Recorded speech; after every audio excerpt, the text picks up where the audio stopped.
Hello everyone, आज मैं बात करूंगी उस मुद्दे की जिसमें जो है अंकिता हत्याकांड फिर से सामने उछल करके आया है और जो मैडम उन पर आरोप लगा रही है उस रिकॉर्डिंग के बारे में आज बात करूंगी। तो रिकॉर्डिंग को थोड़ा सा आप भी सुन लीजिए, शायद आप लोगों ने सुन ही लिया होगा, लेकिन मैं फिर भी थोड़ा बहुत चला देती हूँ रिकॉर्डिंग को।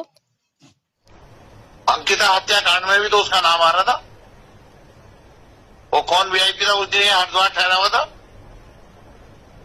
वो कौन सा महामंत्री रात को जाने वाला जिसको देने से मना कर रही थी? वो उसे सुसाइड कर लिया।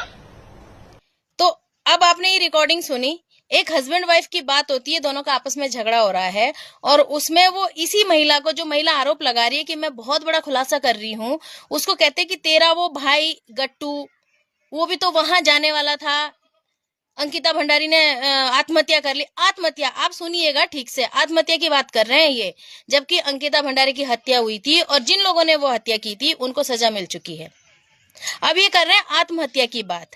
अब आप मुझे ये बताइए, इस पूरी रिकॉर्डिंग में कहां से ये साबित होता है कि अगर कोई व्यक्ति कहीं जाने वाला हो या गया हो या कुछ भी हो, तो इसमें ऐसा कौन सा सबूत पैदा हो गया जिससे ये पता लगता हो कि उसी व्यक्ति ने जो है जाकर के उसकी हत्या कर दी।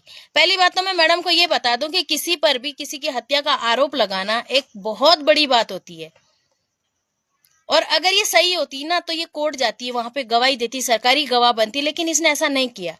इसने ये सब चीजें क्यों की है? इसने ये सारी चीजें इसलिए की है क्योंकि इसका इसके पति के साथ झगड़ा हुआ। अब झगड़े में इसने देखा कि मैं कहीं ना कहीं कमजोर पड़ रही हूँ। क्यों पड़ रही थी कमजोर? क्योंकि ये उसकी असली वाइफ नहीं थी, सेकंड वाइफ थी। सेकंड वाइफ तो कभी होती ही नहीं है। सेकंड वाइफ तब होती है जब एक से तलाक लिया जाता है, दूसरे से शादी करी जाती है, लेकिन ये बिना तलाक की उस व्यक्ति के साथ पत्नी बन के रह रही थी। तो आज भी इसे पत्नी कह रहे हैं लोग, लेकिन लीगली ये वाइफ नहीं थी, तो इसलिए ये लीगली उस व्यक्ति के खिलाफ कुछ कर भी नहीं सकती। और क्योंकि ये अपनी मर्जी से उसके साथ रिलेशन में थी, तो इसलिए इसका केस कमजोर पड़ गया। अब इसने क्या करा, इसने एक रोना धोना शुरू करके अंकिता भंडारी हत्याकांड को लेकर के अपना पूरा ये जाल बिछा दिया कि मैं इस पे भी आरोप लगाऊंगी, उस पे भी आरोप लगाऊंगी, एक वीडियो और डालूंगी। ये अभी तो पता नहीं किस किस की टांगे ये खींचने वाली है, क्योंकि इसको जो हत्या चढ़ रहा है, जो इसके खिलाफ बोल रहा है, उसकी टांग खींच रही है ये। तो ये अभी तो ये ना जाने किस किस पर आरोप लगाने वाली है। एक वीडियो इसकी और भी थी जिसमें ये सीएम साहब पे आरोप लगा रही थी कि आप जो हैं अपने सदन में लौंडियाबाजी कराते हैं। तो मैडम थोड़ा जुबान को भी कंट्रोल कर लीजिए। क्या होता है ये लौंडियाबाजी? आपके पास क्या सबूत है ऐसा? आपका पति किसी लड़की के साथ चला गया अय्याशी करने के लिए, इसका मतलब ये थोड़ी ना कि आप सब पे वो आरोप लगा देंगी। अपने पर्सनल मैटर को पर्सनल रखेंगी तो शायद आपकी समाज में इज्जत भी रहेगी, लेकिन जो आप कर रही है ना, वो सिर्फ और सिर्फ अपना फायदा दिखाने के लिए आप कर रहे हो, अपने आप को ही दिखाने के लिए। और आपने जो ये दुष्यंत कुमार जी पे जो आरोप लगाया है ना, इसे पहले आप कोर्ट में साबित कीजिए और उन्हें सजा दिलाइए। अगर आप ये कर सको तो आपको सही मानेंगे, अदरवाइज आप इतनी झूठी औरत है जिसकी कोई हद नहीं है। और मैं ये खुल के बोलती हूँ, मैं किसी से डरती नहीं हूँ। चलिए अब बात करते हैं मुद्दा जो कि अंकिता हत्याकांड का उछल के आ रहा है। मुझे जरा ये बात बताइए, क्या पहाड़ सिर्फ इतना ही है अंकिता भंडारी तक? हमारे उत्तराखंड में अंकिता भंडारी से पहले या अंकिता भंडारी के बाद और कोई हत्याएं नहीं हुई। कई हत्याएं तो ऐसी भी हुई है कि रेप करके लड़कियों को फेंक के मार दिया गया है। फर्क सिर्फ इतना है कि क्षेत्रवाद आता है। और क्षेत्रवाद क्यों आता है ये आप भली भांति जानते हैं। और अंकिता भंडारी के मुद्दे पे आप लोग पता है क्यों बात करते हैं?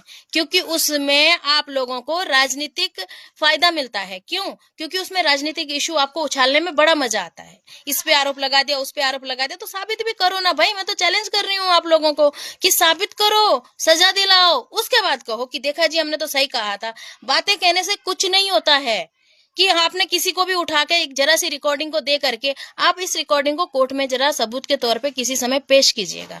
और मैं ये भी कहती हूँ बिल्कुल उसके साथ, अपने पूरे आत्मविश्वास के साथ, कि इस रिकॉर्डिंग का कोई फायदा नहीं है।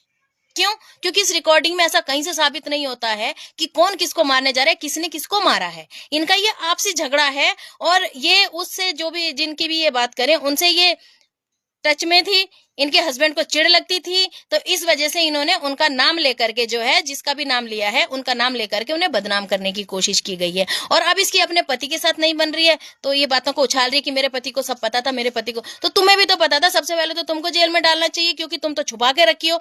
सबूत छुपाने का मतलब क्या होता है जानती हैं आप? वो भी एक क्रिमिनल ऑफेंस होता है और सबसे पहले आप पर वो ऑफेंस लगना चाहिए क्योंकि आपने बड़ा सबूत एक छुपाया है अंकिता भंडारी हत्याकांड को लेकर। चलिए छोड़िए, क्या हमारे पूरे उत्तराखंड में सिर्फ एक अंकिता भंडारी थी और कोई लड़की नहीं मरी आज तक? किसी और का मर्डर नहीं हुआ? उस पर क्यों बात नहीं करते हो? क्योंकि आप लोग जो है ना, आप लोग भेदभाव करते हो बाकी लड़कियों से और अंकिता भंडारी को लेकर के। और ये मैंने कई बार देखा है।